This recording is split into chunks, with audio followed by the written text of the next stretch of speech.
guys, welcome back to my channel. Today I'll be quilting this leather. I'm going to show you the whole process. I want to make a purse, so I'll be quilting this leather. I have this foam that is normally put inside here. I'm a beginner bag maker. I've searched up like these little beginner projects for beginner bag makers, so that's what I'm going to be starting out on, and I'm going to be making a purse from this one. But at this point, I just want to show you how I'm going to quilt this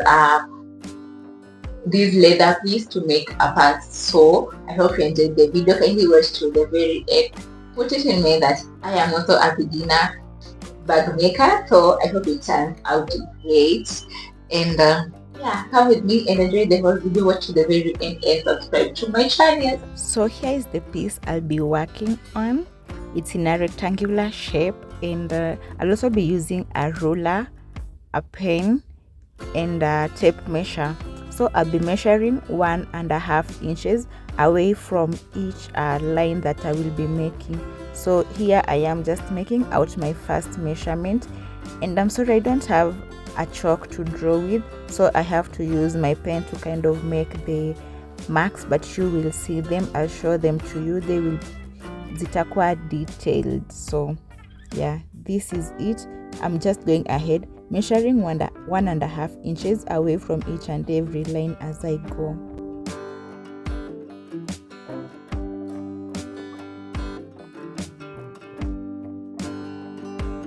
So as you can see, I was really taking my time to mark out 1.5 inch points away from each line, but because I am a beginner, I also don't want my project to come out looking funny, so I had to take my time, just go in, measure everything out. But it's not mandatory. You can eyeball the measurements if you want to. This is just my preference. And also the marks are a bit visible right here. You can see them, right?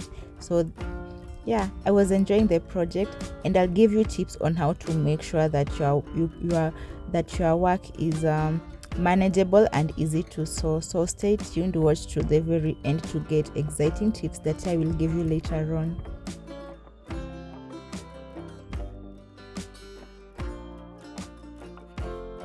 So at this point I'm finishing off one edge, then I'll start working on the other edge. As you can see, the lines are visible, they are pretty neat, so this will guide me on where to make my stitches, right? So I've already finished one line. I'm going to turn the project over, as you can see me doing here, and then I'll go ahead and start marking out the other lines diagonally. This will kind of form a rhombus or a square shape, if you may. So I'm also going to go ahead and just mark out 1.5 inches from each and every stitch line, and I will show that to you later on again. So stay tuned, guys. Don't log out just yet. Subscribe to my channel if you haven't subscribed yet. In this video, it's all about making accessories, entrepreneurship, and vlogs and lifestyle at times. So stay tuned in this channel. Also leave your sweet comments or critiques in the comment section. I love hearing back from you guys, so make sure you leave your comments in the comment section. Let me know your thoughts.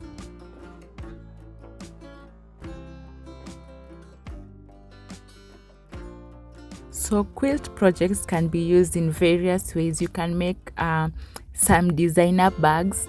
You can use this quilt leather to make some designer bags. I will show all that to you if you stay glued to this channel, because we will be making some exciting projects. You don't want to miss out on that.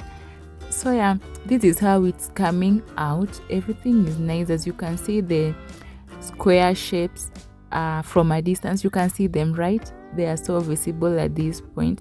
So that's where I'm going to put my stitch marks. That's where I'm going to stitch from, and it will come out pretty good. You will see that.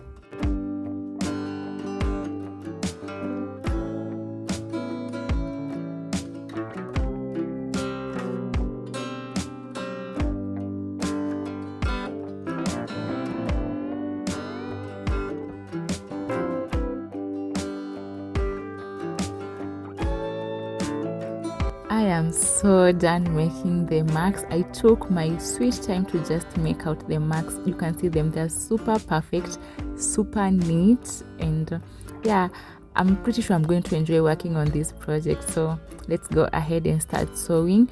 I will use my foam. It's a half-inch foam that I'm going to be using, but you can use as thick as you want.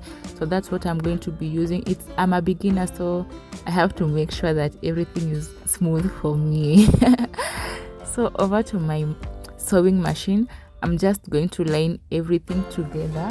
Then I'll begin stitching. I'll make sure I stitch on the lines that I had put, and to make the work easier, I'm just going to use my machine oil to kind of lubricate the leather so that the machine can glide slowly on the leather. But I also found it hard to I also found it hard to sew this because of the foam at the bottom. It didn't make it easier for the machine to just slide smoothly, so I really had to go in and use my hands to guide and make the material move.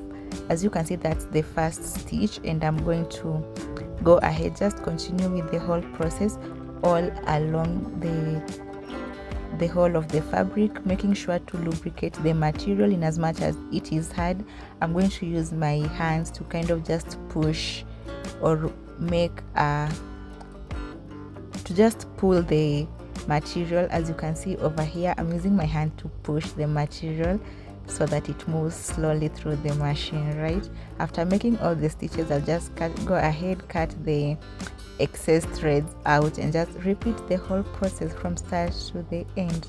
I hope you are enjoying the video, guys, and you understand whatever it is I'm trying to explain.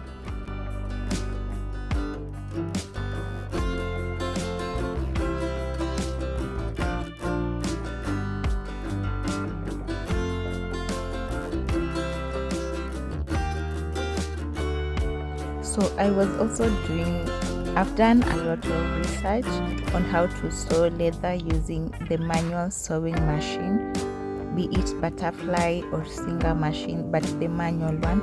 I've done research on how you can sew hard leather on this machine, and I've found out there are ways to re-engineer your machine. This machine is quite, let me not say quite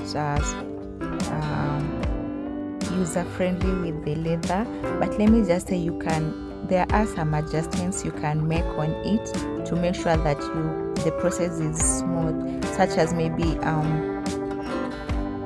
moving the feed dog, not really the feed dog, but moving this part that is used to sew. How is it called? I'll leave its name on the screen. It has disappeared from my mind right now. You can push it up so that it doesn't crankle up or tear the leather. Then you can also make sure that you change your needles from size 18. I normally use size 18, but for leather it is recommended to use size 20 to size 23 sewing machine. Then also for the machine plate, you have to change it because if you change the size of the needle, it can cause dents on the machine plate. So you have to really change that, put that into account. So right here I've finished one side of the diagonal lines that I've made, and I'm going to go over and put the other diagonal lines on the other side to get our rhombus shape. So guys, continue watching. I hope you are enjoying the video. I will show you the end product. Just stay tuned and continue watching everything, and please leave your comments in the comment section.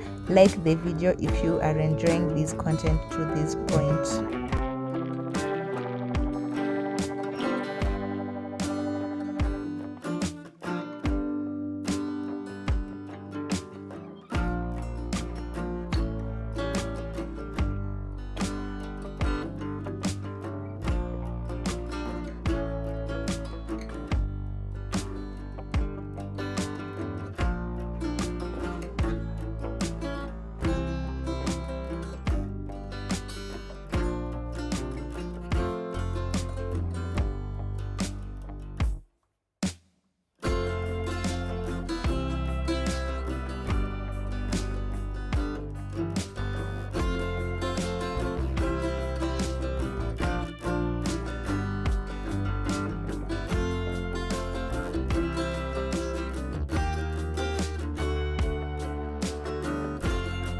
Now that I've finished sewing all around, I'm going to go ahead, trim off the excess foam from the sides of the leather, as you can see me doing here. And this is just to make sure that the project is looking neat and clean. So that's what I'm going to do. Then I'm going to go ahead and just if there is any loose thread that is also hanging out, I'm going to make sure that I burn it so as to close off the edges. Instead of just cutting, I'll go ahead and burn it to close off the edges completely. And yeah, that is my project. That is how you quilt a leather. You use foam. Yes, you use foam on the back side to make it look neat and puffy. You can also use this to make the puffy jacket. It's just foam that you use on the inside. So this is how it looks, neat and clean project that we have over here. So thank you for watching, and until next time guys, bye.